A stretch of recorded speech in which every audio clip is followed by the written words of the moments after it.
ดีค่ะทุกคนสวัสดีค่ะขอต้อนรับเข้าสู่เล่าให้ฟังนะคะเย้โอเคก็คือวันนี้นะคะเราจะมีสาระเราจะมีอะไรมาเล่าให้ทุกคนฟังแบบมีสาระนะคะใช่เพราะว่าเราเชื่อว่าแบบหลายคนที่กดติดตามเราตั้งแต่แรกเนี่ยน่าจะคาดหวังอะไรสาระอะไรจากเราใช่ไหมเพราะว่าเหมือนแบบ เราอะชอบโดนแบบน้องๆอะไรเงี้ยก็มาถามว่าแบบเอ้ยอ่านหนังสือยังไงเตรียมตัวยังไงอะไรเงี้ยบ่อยมากแล้วก็เหมือนแบบก็ถึงแต่ว่าเขาชอบแบบน้องๆชอบยกให้เราแบบเป็นไอดอลทางด้านการเรียนอะไรอย่างงี้ใช่ซึ่งจริงๆอยากจะบอกตรงนี้ก่อนเลยนะคะว่าจริงๆแล้วฟรังอะก็ขอบคุณมากๆนะสำหรับแบบถ้าใครที่คิดอย่างนี้อะไรเงี้ยก็คือเรียนก็ไม่ได้แบบในคณะทุกวันนี้ก็คือไม่ได้แบบก็คือแบบกลางๆอะไรอย่างเงี้ยค่ะแล้วก็แต่ว่าเราอ่ะก็คือถือว่าเหมือนก็เป็นแค่แบบเด็กคนธรรมดาคนนึงที่แบบก็แบบเข้าหมออะไรอย่างงี้ใช่ไหมคะแล้วก็อาจจะมีคนที่รู้จักติดตามเยอะก็เลยคนก็เลยคิดอย่างนั้นกันอะไรอย่างงี้ค่ะแต่ว่าก็ขอบคุณมากๆเพราะฉะนั้นเราก็วันนี้เราก็อยากจะมาแชร์อะไรบางอย่างที่มันเป็นวิธีของเราเองนะก็แบบเผื่อใครสามารถแบบเป็นปรับใช้ได้อะไรประมาณนี้ก็อาจจะหลากหลายวิธีซึ่งจริงๆเราก็ไม่ได้ใช้วิธีเหล่านี้ทั้งหมดในคราวเดียวอะไรเงี้ยก็ปรับกันไปก็บางทีก็รู้ว่ามันเวิร์กแต่บางทีเราก็ทำไม่ได้เองก็มีอะไรเงี้ยค่ะแต่ว่าก็เดี๋ยวเราจะลองแชร์ให้ดูกันนะคะโอเคสมมติวันนี้เราจะมาพูดเรื่องเทคนิคการอ่านหนังสือกับเทคนิคการจำอันแรกเทคนิคการอ่านหนังสือใช่เทคนิคการอ่านหนังสือเราว่าที่สิ่งสำคัญอย่างแรกเลยนะก็คือมีสมาธิก็คือมีสมาธิต้องพาตัวเองไปอยู่ในสภาพแวดล้อมที่ตัวเองรู้สึกมีสมาธิที่สุดอาจจะเป็นแบบบางคนอาจจะชอบร้านกาแฟบางคนอาจจะชอบห้องสมุดที่เงียบๆบางคนอาจจะชอบที่มีเพลงหรือบางคนแบบไม่มีเพลงดีกว่าอะไรอย่างเงี้ยค่ะก็แล้วแต่คนเลยแต่อย่างของแล้วก็รวมถึงช่วงเวลาด้วยบางคนก็แบบชอบอ่านช่วงเช้าบางคนชอบอ่านช่วงดึกอะไรอย่างนี้อย่างของฟังเนี้ยคือปกติฟังก็จะชอบไปที่แบบไม่ค่อยแบบมีเพื่อนอยู่อะไรเงี้ยเพราะว่าฟังเป็นคนติดที่แบบติดนิสัยไม่ดีก็คือแบบบางทีแบบเห็นคนอื่นแล้วก็ชอบแบบกดดันตัวเองชอบเปรียบเทียบตัวเองแบบเห็นคนอื่นแล้วก็แบบนั่นแหละแบบเครียดตามอะไรเงี้ยค่ะแต่ซึ่งจริงๆก็แบบเป็นสิ่งที่ไม่ดีเลยแต่ว่าถ้าช่วงใกล้สอบหน่อยฟังก็อยากจะแบบไปที่ในที่ที่มีคนที่แบบคอยแบบพักเราแบบไปอย่างเช่นห้องสมุดหรืออะไรอย่างงี้ก็เผื่อมีเพื่อนอยู่ด้วยจะได้แบบถ้าสงสัยอะไรก็จะได้ถามได้ด้วยอะไรอย่างงี้ค่ะแล้วก็อย่างที่สองนะก็คือทำสรุปใช่เบสิกเนาะทำสรุปค่ะใช่อย่างของเราก็คือการทำสรุปของเรานะก็คือจะเป็นสไตล์แบบอ่านคร่าวๆก่อน1รอบแล้วก็ค่อยทำสรุปแล้วขณะที่ทำสรุปเหมือนแบบพอเราได้จดใช่ไหมเราก็จะได้ผ่านกระบวนการความคิดอีกรอบอะไรเงี้ยแล้วก็เพราะเราปกติเราทำสรุปมันก็จะไม่ได้จดทุกคำอยู่แล้วใช่ไหมคะเราก็จะจดเฉพาะสิ่งที่เหมือนกั่นกรองมาแล้วว่ามันสำคัญก็คือเหมือนเราได้คิดไปแล้ว1รอบและอีกอย่างหนึ่งที่เราชอบในการทำสรุปเลยก็คือเราเป็นคนชอบหลอกตัวเองหลอกตัวเองเหมือนอย่างแบบถ้าสมมติไม่ทำคือเราก็จะแบบอ่านจบและแบบบางทีคือแบบยังไม่รู้เรื่องเลยแต่ว่าเหมือนเน้นว่าให้มันจบแบบวันนี้คือเราต้องจบบทนี้ใช่ไหมเราก็จะพยายามแค่แบบอ่านให้มันจบบทนี้เพราะว่าเราจะได้จบแต่ว่าจริงๆคือยังไม่ได้เข้าใจเลยนะแบบว่าผ่านเปิดอะไรคือเราชอบหลอกตัวเองซึ่งการทำสรุปเหมือนมันจะหลอกตัวเองได้น้อยลงค่ะเพราะว่าเราจะได้แบบว่าเราต้องเขียนอะไรอย่างเงี้ยก็คือถ้าไม่เข้าใจมันก็เขียนแล้วมันก็จะรู้สึกแบบเลยไม่เข้าใจหนิแล้วเราเขียนอะไรลงไปอะไรเงี้ยเราก็จะได้แบบตะกอนนิดนึงประมาณนี้แล้วเราก็เป็นคนชอบแบบเหมือนคืออ่านไปมันก็ลืมถูกปะแต่ว่าพอทำสรุปมันดูเป็นชิ้นเป็นอัน ใช่คือเราชอบในความที่มันเป็นชิ้นเป็นอันเหมือนอย่างแบบพอเราทำสรุปพอเราถ้าสมมติเราอ่านอย่างเดียวผ่านไป2แบบอาทิตย์หนึ่งสองอาทิตย์อย่างเงี้ยก็อาจจะลืมแล้วสัปดาห์ที่แล้วอ่านอะไรไปแต่ว่าพอมีสรุปมันเหมือนเป็นหลักฐานเหมือนแบบเฮ้ยนี่ไงสิ่งที่เราอ่านถึงแม้เราจำไม่ได้แล้วแต่มันเป็นหลักฐานดูเป็นชิ้นเป็นอันเลยก็จะไม่ได้รู้สึกว่าไม่รู้สึกแย่มากไม่รู้นะสำหรับเราจะรู้สึกว่าแบบเนี่ยมีแบบมีสรุปอะไรอย่างเงี้ยแต่จริงอันนี้ก็แล้วแต่คนเลยนะคะเพราะว่าอย่างเพื่อนเราหลายคนอย่างเงี้ยก็คือเก่งมากๆแต่แบบไม่ทำสรุปเลยก็มีก็คือแค่อ่านแล้วก็แบบไฮไลท์ตามแล้วก็แบบไล่เข้าสมองแล้วก็จริงจังเลยอะไรอย่างงี้ค่ะก็มันก็แล้วแต่คนไปยิ่งโดยเฉพาะผู้ชายเราว่าแบบอาจจะไม่ค่อยทำกันใช่ไหมไม่ค่อยทำสรุปกัน ประมาณนั้นโอเคอย่างที่3นะคะก็แล้วก็การทำสรุปก็คือมันก็จะทำให้เราแบบพอจะมาอ่านทวนแล้วก็ทำได้ง่ายขึ้นด้วยต่อมาอ่านอันที่3ก็คืออ่านบ่อยๆอันนี้ก็เบสิกมากแต่ว่ามันเป็นจริงนะก็คืออ่านบ่อยๆอ่ะเพราะว่าก็จะได้ทวนบ่อยๆแล้วก็เหมือนบางทีเราลืมไปพออ่านอีกรอบมันก็จะจำได้ง่ายขึ้นใช่ไหมเหมือนเขาเรียกว่าเป็นการแบบ retrieve information ใช่ไหมคะครูเราชอบพูดมากอาจารย์เราชอบพูดคำนี้แล้วเขาบอกว่าแบบเหมือนการ retrieve ข้อมูลเนี้ยก็คือมันจะทำให้การจำเรานานมากขึ้นค่ะติ๊งโอเคแต่อย่างที่4นะคะก็คือนอนก็คือเราอ่ะก็คือเป็นคนที่ทนการง่วงไม่ได้ก็คือทนการง่วงไม่ได้จริงๆก็คือถ้าง่วงอ่ะก็นอนอย่าฝืนเพราะว่าถึงเราฝืนอ่านไปก็คือเหมือนมันก็ประสิทธิภาพมันก็ไม่ดีเท่าอยู่ดีเหมือนอ่านไปมันก็จะแบบเบลอแล้วตอนเช้าเราก็แบบเมื่อคืนอ่านอะไรนะเราก็จะไม่ได้เราก็ต้องอ่านใหม่อีกรอบอยู่ดีอะไรอย่างเงี้ยค่ะใช่แล้วก็หรือบางทีก็คืออาจจะนอนกลางวันก็ช่วยได้นะคะอย่างฟรังก็คือเป็นคนแบบทั้งง่วงแบบง่วงก็แบบฟุบไปแบบ15-20 นาทีอย่างเงี้ยมันก็ตื่นขึ้นมาบางทีมันเป็นแบบอีกคนเลยนะคือแบบ refresh มากเพราะว่าอะไรก็ไม่รู้แต่ว่านั่นแหละค่ะแล้วก็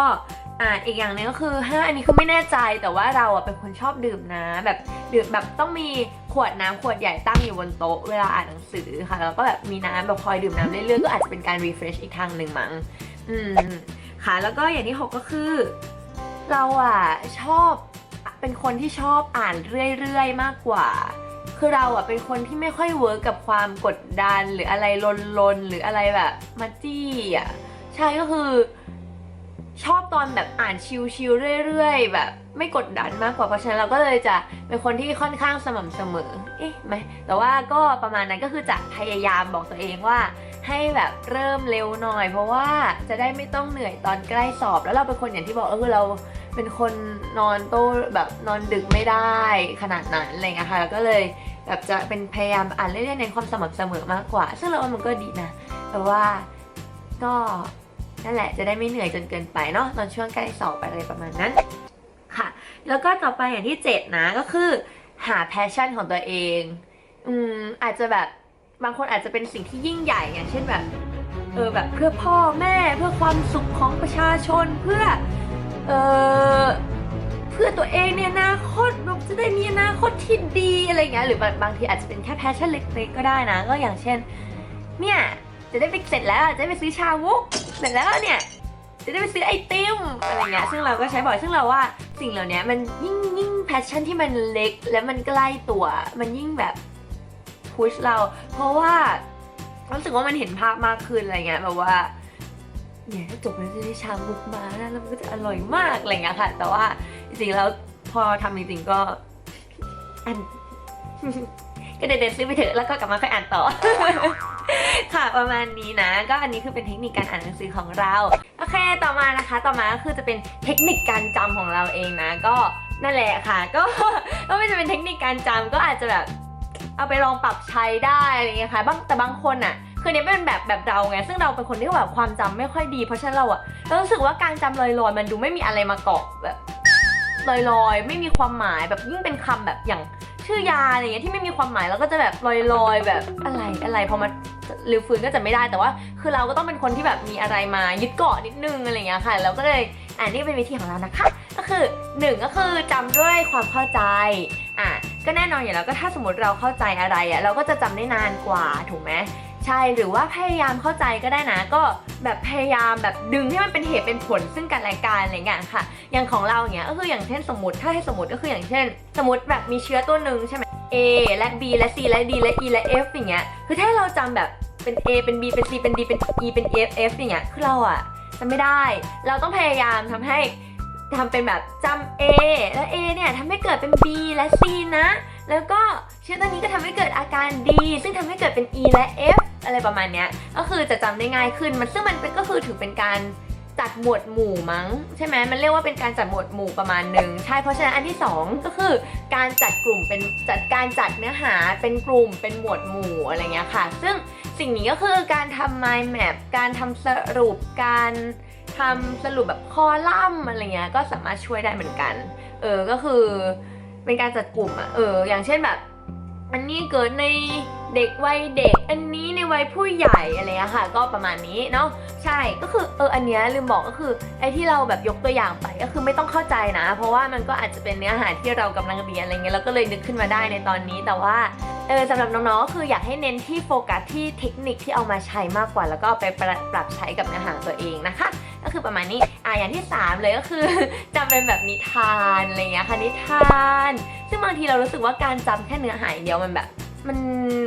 ไม่ได้อะมันต้องมีแบบจินตนาการนู่นนี่มาเข้าด้วยใช่ไหมอย่างเช่นในการจำนิทานก็อย่างเช่นอย่างของเราคือมันมี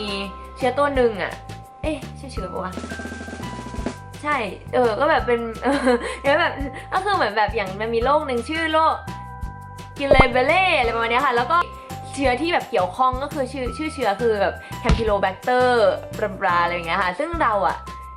ก็จะจำยังไงดีอะไรเงี้ยค่ะเราก็เลยคิดแบบว่าแบบอย่างเช่นก็อาจจะใช้เป็นแบบอย่างกิเลเบเล่อย่างเงี้ยมันก็คล้ายๆเป็นหมีใช่ไหมแบบแบร์แล้วก็ส่วนเชื้อมันก็แบบแคมพิโลแบคเตอร์แคมอะไรเงี้ยค่ะเราก็เลยจำเป็นแบบหมีอยู่ในแคมอะไรแบบนี้ใช่หรืออย่างบางทีก็คือมันก็จะมีแบบชื่อยาที่แบบเยอะมากแล้วก็เป็นชื่อแบบอะไรก็ไม่รู้เราก็แบบเซฟแทสซิดีมเซฟโฟพาราโซนเซฟฟิซีมอะไรเงี้ยค่ะซึ่งเราจำอย่างเงี้ยไม่ได้แต่ว่าคือที่เราจำก็คือจำเป็นแบบเซฟทักซิดีมอันแรกแบบเซฟทักซิดีมแล้วก็ทักที่ไหนดีว่าตอบทักที่ไหนทั้งที่โซน4แบบเซฟโฟพาราโซนอะไรเงี้ยประมาณนี้แล้วมันก็จะโซออนก็คือยังมีต่อแต่ว่าก็ประมาณนี้นะคะก็คือเหมือนก็ปรับแบบเนื้อหาให้มันเป็นแบบคำที่เราเก็ตแล้วก็เอามาเชื่อมอะไรประมาณนี้ก็ได้ก็คือจริงก็วิธีไหนก็ได้ที่ทำให้เราจำได้เนาะอันที่4ก็คือจะเป็นการที่แบบจำตัวคล้ายๆกันจำด้วยตัวคล้ายๆกันจำด้วยตัวคล้ายๆกันหรือตัวเดียวกันอะไรเงี้ยอย่างเช่นสมมติแบบอันนึงขึ้นด้วย A ทำให้เกิดอาการที่ขึ้นด้วย A อะไรเงี้ยก็คืออันนี้ก็จะง่ายเพราะว่าแบบก็ A เหมือนกันเลยค่ะ B เหมือนกันหรือว่าแบบมีคำอะไรซ่อนอยู่ก็แบบอันเดียวกันอะไรเงี้ยหรือว่าแบบบางทีอย่างเช่นอย่างยกตัวอย่างอย่างเช่นมันแบบในเทสคิดใช่ไหมมันก็จะมีอันนี้ไม่ต้องเข้าใจนะสมมติในเทสคิดมันก็จะมีเซลล์2เซลล์ซึ่งเซลล์หนึ่งมันชื่อแบบเลดิกเซลล์อีกเซลล์หนึ่งเซอร์ทไลเซลล์อะไรประมาณนี้นะคะก็ซึ่งแบบเราชอบสับสนมากว่าอะไรสร้างอะไรเงี้ยซึ่งแบบเลดิกจะสร้างเทสโทสเตอโรนส่วนแบบเซอร์ทไลมันจะสร้าง MIF อะไรอย่างงี้ซึ่งเอาไปใช้ในแบบวิวัฒนาการต่อไปใช่ค่ะแต่ว่าเราก็จำไม่ได้ที2อันเนี้ยแต่เราก็รู้สึกว่าL มันก็คล้ายกับตัว T ก็เลยเป็นแบบเลดิกสร้างแบบเทสโทสเตอโรนส่วนเซอร์โทไลจะสร้าง MIF ก็คือไม่คล้ายแต่ว่าก็เป็นอันที่ชอบงงกันอะไรเงี้ยค่ะประมาณนี้แล้วก็หรือไม่ก็อาจจะเอาตัวอักษรข้างต้นแต่ละอันมาแบบเรียงให้เป็นคำใหม่เพื่อจำง่ายขึ้นก็ได้นะอันที่5นะคะคือจะเป็นภาพหรือท่าทางจะเป็นภาพท่าทางก็จะเป็นภาพอย่างเช่นอย่างมันมีโรคทางจิตวิทยามันจะมีลักษณะของแต่ละคนอะไรเงี้ยใช่ไหมบางทีคือแบบให้เราจำเป็นลักษณะอย่างเงี้ยก็จำไม่ได้แบบคนนี้จะแบบหลบตาคนนี้จะแบบหัวยุ่งนู่นนี่แต่ว่าการที่แบบเราเห็นภาพเป็นภาพหนึ่งเลยก็คือก็จะจำได้เพราะว่าภาพนั้นก็คือรวมคาแรคเตอร์ทุกอย่างของคนที่มีอาการโรคของโรคนี้ไว้อะไรเงี้ยก็แบบไปดูหนังหรือว่าแบบการดูรูปก็ช่วยได้บางทีอธิบายอย่างเดียวมันช่วยไม่ได้มันก็ต้องดูรูปอยู่แล้วดูรูปประกอบซึ่งรูปมันก็จะแบบอธิบายทุกอย่างอยู่ในรูปรูปเดียวซึ่งมันก็เป็นสิ่งที่ดีค่ะซึ่งเขาบอกว่ามันก็เป็นสาเหตุที่ทำให้คนเราแบบจำหน้าคนได้แล้วก็แต่จำชื่อไม่ค่อยได้ปะก็อาจจะเกี่ยวกันโอเคค่ะต่อไปนะก็คืออาจจะจำเป็นเพลงคำคล้องจองอะไรเงี้ยแต่อันที่6แล้วจำเป็นเพลงคำคล้องจองเนี้ยก็อย่างเช่นเหมือนแบบมันมีแบบอย่างแบบเนื้อหาเลยนะเนื้อหาก็คือฉันจะมีแต่ perfusion อะไรเงี้ยฉันจะมี perfusion เยอะอะไรเงี้ยค่ะเราก็เลยจำว่าแบบฉันนั้นมีแต่มีแต่อย่างเดียวก็มันมาจากเพลงแบบฉันนั้นมีแต่เธอคนเดียวอะไรเงี้ยใจฉันมีแต่เธอคนเดียวโอเคโอเคไปโอเคหรือว่าอย่างแบบคำคล้องจองก็อย่างเช่นเราว่าทุกคนก็เด็กม.ปลายก็น่าจะม.ต้นก็น่าจะรู้แบบว่าก็อย่างเช่นตาวิตามิน A ทำให้เกิดโรคเกี่ยวกับตาบีชาอะไรอย่างนี้หรือว่าอาจจะมีอย่างเช่นแบบ ปูปอดปลาตับแห้วกระจับลำไส้ก็คืออันนี้ปูปอดปลาตับแห้วกระจับลำไส้ก็คือมันหมายถึงว่าแบบอันนี้ที่เรามีคนสอนเรามาอีกทีแหละแต่ว่าก็อย่างเช่นแบบก็คือพยาธิในปูพยาธิใบไม้ในปูจะทำให้เกิดโรคปอดพยาธิใบไม้ในปูปอดปลาตับในปลาก็จะทำให้เกิดปูปอดปลาตับในตับแล้วก็แห้วกระจับก็คือในแบบพืชน้ำอะไรเงี้ยก็จะไม่เกิดในลำไส้ประมาณนี้ซึ่งมันก็จะทำให้เราจำได้ง่ายขึ้นนะคะแล้วก็หรือบางทีข้อที่7นะคะคือจำแบบมีอารมณ์ร่วมก็ได้มีอารมณ์ร่วมแบบบางทีเคยรู้สึกป่ะเวลาที่เราเคยผ่านเหตุการณ์อะไรมาหรือว่าเรามีอินกับเหตุการณ์อะไรมากๆอ่ะคือเราจะจำได้เป็นพิเศษไงอันนี้ก็เหมือนกันแบบบางทีเราอ่านแล้วก็แบบโอ้ดีจังเลยอ่ะโอ้มันแบบโอ้แบบดีจังเลยอะไรเงี้ยหรือแบบบางทีก็แบบโอ้มันเศร้าเนอะเรื่องนี้มันเศร้าอะไรเงี้ยหรือใช่หรือถ้าเป็นโรคไหนที่แบบมีประสบการณ์ส่วนตัวอย่างแบบก็แบบเพื่อนเป็นญาติเป็นอะไรอย่างเงี้ยเราก็จะจำได้แม่นขึ้นเพราะนั่นเรามีอารมณ์ร่วมนั่นเองนะคะอย่างที่8เนาะอย่างที่8ก็คือการอ่านออกเสียงซึ่งเราก็รู้สึกว่าอันนี้ก็บางครั้งใช้บางครั้งอะไรเงี้ยเพราะว่าเหมือนแบบบางทีอ่านออกเสียงมันทำให้เราโฟกัสกับสิ่งที่เราอ่านมากขึ้นเพราะบางทีเราอ่านในใจเราเป็นคนชอบแบบคิดนู่นคิดนี่แบบโอ้ไปไกลเลยจ้าแต่ว่าพออ่านออกเสียงมันก็ทำให้เรารู้ว่าแบบเรากำลังอ่านอะไรอยู่อะไรเงี้ยค่ะแต่มันก็แล้วแต่คนแหละอันนี้เราก็แล้วแต่ครั้งเหมือนกันบางทีเราก็รู้สึกว่าขี้เกียจอ่านออกเสียงอ่านในใจก็ได้อะไรเงี้ยอ่านในใจก็ดีกว่าอะไรเงี้ยค่ะบางทีก็มีหรือว่าอย่างที่9ก็คือนั่นแหละการถามตอบคุยกับตัวเองค่ะก็คือคุยกับตัวเองนิดนึงก็คือเหมือนแบบบางทีเราก็แบบเก่งมากนะลิกุนแบบโอ้อ่านได้โอ้จำได้เก่งมากอ่านไหนตอบซิข้อต่อไปคืออะไรอย่างนี้แล้วก็แบบผิดก็ไม่เป็นไรนะเก่งแล้ว อะไรอย่างเงี้ยหรือว่าบางทีก็แบบถามตอบตัวเองเธอรู้ไหมว่าอันนี้คืออะไรอันนี้รู้สิอะไรเงี้ยมันก็แล้วแต่ค่ะใช่แล้วก็หรือบางทีถ้าอันนี้ก็สำหรับเวลาอยู่คนเดียวนะคะแต่ถ้ามีเพื่อนก็คุยกับเพื่อนก็ได้ก็ถามเพื่อนบางทีที่แบบเวลาเราอะไรมันเป็นท็อปิกอะไรที่เราดิสคัสกับเพื่อนแบบนานๆแบบโอ้โหคิดกันไม่ได้สักทีอะไรอย่างเงี้ยก็คือจะทำให้แบบจำได้นานขึ้นก็แบบนี่ไงที่เราเคยดิสคัสกับเพื่อนไงอะไรประมาณนี้ก็คืออันนี้ก็จะเป็นเทคนิคของเราทั้งหมดนะคะที่เรานึกได้ในตอนนี้ถ้าสมมติใครมีแนะนำเทคนิคอะไรเพิ่มเติมก็สามารถคอมเมนต์ได้ข้างล่างนะหรือว่าใครเคยใช้เทคนิคไหนอะไรอย่างเงี้ยก็มาแชร์กันได้นะคะก็หวังว่าทุกคนก็อาจจะได้ประโยชน์ไม่มากก็น้อยหรืออย่างน้อยก็อาจจะได้ความบันเทิงมีปะอาจจะมีความอะไรบางอย่างอาจจะได้รู้จักเรามากขึ้นหรืออะไรก็แล้วแต่นะคะก็ยังไงก็ขอบคุณทุกคนที่เข้ามาติดตามคลิปนี้นะคะถ้าสมมติใครชอบก็ฝากกดไลค์แล้วก็กด subscribe ด้วยนะคะ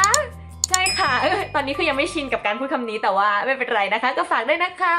ขอบคุณนะคะบ๊ายบาย